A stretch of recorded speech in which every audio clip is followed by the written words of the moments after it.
একটা জাবালে নূর নামক পাহাড় আছে, পর্বত আছে। পর্বতের গুহার ভিতরে বিশ্ব নবী বসে পড়লেন। আল্লাহর নবী সেখানে গবেষণা চালু করলেন, গবেষণা করেন। দীর্ঘদিন পর্যন্ত নবীজি গবেষণা করে আল্লাহ রাব্বুল আলামিন তার পার্লামেন্ট থেকে জিবরাইলকে পাঠিয়ে দিলেন, যাও যাও জিবরাইল, তুমি চলে যাও। খানায় কাবা থেকে 3 কিলোমিটার দূরে একটা পর্বত আছে। পর্বতের গুহার মধ্যে একজন মানুষ পড়ে আছে, গবেষণা করতেছে। আমি আল্লাহ রাব্বুল আলামিন অসভ্য মানুষকে সভ্য বানানোর জন্য, অস্থির সমাজকে স্থির করার জন্য, খারাপ মানুষগুলোকে ভালো করার জন্য, জাহান্নামী মানুষগুলোকে জান্নাতের পথে তুলে দেওয়ার জন্য আমি আল্লাহ রাব্বুল আলামিন আজকের থেকে কোরআনুল কারীমের ধারা চালু নাযিল করে দেব। জোরে বলুন সুবহানাল্লাহ। আল্লাহ কোরআনের ধারা চালু করবেন কি কারণে? মানুষের উদ্দেশ্যে। তো আমার প্রিয় ভাইরা, দুটি জিনিস দিলেন আমাদেরকে আল্লাহ, মানুষের উপকারের জন্য, মানুষের কল্যাণের জন্য, মানুষের মঙ্গলের জন্য। আল্লাহ রাব্বুল আলামিন পবিত্র কোরআনুল কারীমের ধারা চালু করে দিয়ে আল্লাহ জানালে, আল্লাহ নাযিল করলেন, ইয়া আইয়ুহান নাস ক্বাদ জাআকুম বুরহানুম মির রাব্বিকুম ওয়া আরসালনা ইলাইকুম নূরাম মুবিনা। আল্লাহ আমাদেরকে দুটি জিনিস দিলেন। একজন হলো নবী, আমাদের বিশ্ব নবী, সকলে পড়েন সাল্লাল্লাহু আলাইহি ওয়াসাল্লাম। আমাদের কল্যাণের জন্য, মঙ্গলের জন্য।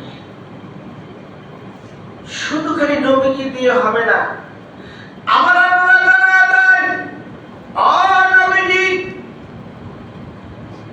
তোমাকে আমি আল্লাহ মানুষের জন্য রহমত শুধু নয়, সারা পৃথিবীর মানুষের জন্য, পৃথিবীর জীবজন্তুর জন্য, সকল সৃষ্টি, আমাদের জগৎ সকলের জন্য আমি আল্লাহ রহমত স্বরূপ পাঠাইছি। কিন্তু মানুষের উপকারের জন্য, মানুষের কল্যাণের জন্য, মানুষের মঙ্গলের জন্য আমার আল্লাহ রাব্বুল আলামিন ডাক দিয়ে বলেন, নবীজি, তোমার উপরে আমি আল্লাহ কোরআনুল কারীম নামক কিতাবখানা তোমার উপরে আমি নাযিল করলাম মানুষের মঙ্গলের জন্য, মানুষের উপকারের জন্য, মানুষের কল্যাণের জন্য আমি আল্লাহ নাযিল করেছি। জোরে বলুন সুবহানাল্লাহ। আল্লাহ নাযিল করলেন কোরআনুল কারীম আর নবীকে দিলেন। এখন আসেন, মনে আছে তো শিক্ষিত মানুষ আর মূর্খ মানুষ, নাকি বলেন? ভদ্র দ্বারা মূলত কথাটা আমি বলবো। তাহলে এই মানুষগুলোকে ভালো করার জন্য আল্লাহ কি দিলেন? কোরআন নাযিল করলেন। তাহলে কোরআনুল কারীম খানা আল্লাহ মানুষের জন্য নাযিল করলেন, মানুষকে ভালো করার জন্য। এখন বিশ্ব নবীকে বলেন, নবীজি, তুমি আর দেরি করো না, আমি যে কোরআন নাযিল করলাম, তুমি এই কোরআনের কথাগুলো মানুষের কানে কানে পৌঁছায় দাও, মানুষের পরিচয়ের মধ্যে তুলে দাও। সকলে একবার সুবহানাল্লাহ পড়েন। আমার আল্লাহ রাব্বুল আলামিন নবীকে ডাক দিয়ে বললেন, নবী গো, আমি যে কোরআনুল কারীম খানা নাযিল করলাম, তোমার উপরে নাযিল করলাম, তুমি আর দেরি করো না, তুমি যাও যাও মানুষের কানে কানে পৌঁছায় দাও, মানুষের পরিচয়ের মধ্যে তুলে দাও। আমার নাযিলকৃত কিতাবের কথাগুলো মানুষের কানে কানে পৌঁছায় দাও। ইয়া আইয়ুহার রাসূলু বাল্লিগ মা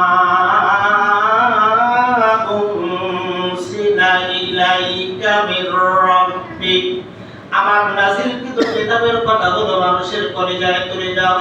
আর এই কথাগুলো যেই মানুষগুলো কোরআনের কথা মেনে নেবে, কোরআনের কথাগুলো শ্রবণ করবে, মেনে নেবে, নিঃসন্দেহ কোরআনুল কারীম খানা এই মানুষকে জান্নাতের পথে উঠায় দেবে। যেরকম সুবহানাল্লাহ। আচ্ছা বলেন তো, এই কোরআনের কথা যখন মানুষের কানে পৌঁছায় দেয়, তখন বিশ্ব নবীর উপরে বাধ্য রক্তাক্ত উহুদের ময়দানে দান শহীদ করে দিলেন।